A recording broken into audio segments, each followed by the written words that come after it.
Yaxşılıq. Abdurrahim Tileşif Ötkür.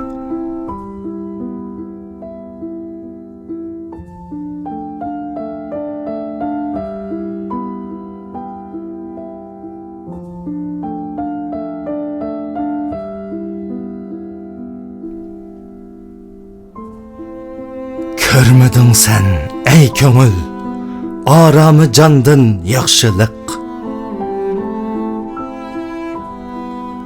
Emdi qandaq kütkülük, ehli zamandın yaxşılıq. Yaxşığa qoyğan əqidə, hasili bolsa capa. Ne əcib kim kelmese, hergiz yamandın yaxşılıq.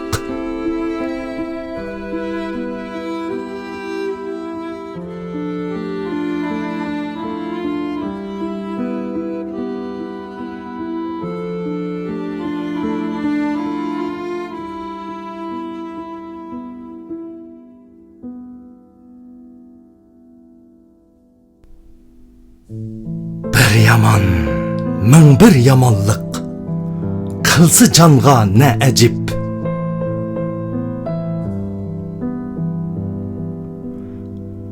Bek ecip bir iş bolar, kelse çayandın yaxşılıq.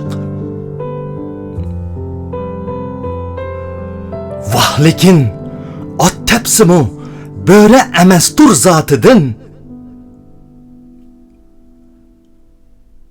Ger yaman uçsa pelekke, hem kütme andın yaxşılıq.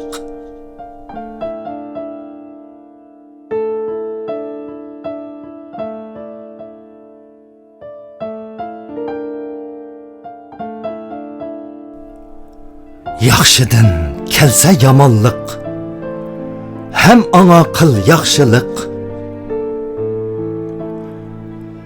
Yanmısa andın sana, yangay palandın yaxşılıq. İste ötkür yaxşılıqni barça evlat bəxtige. Körmüsən hiç kep eməz, ehli cahandın yaxşılıq. 1971 yıl 1 Mart Ürümçi. Abdurrahim Tileşif Ötkür. Mikrofon aldıda Abdülaziz Karahanlı.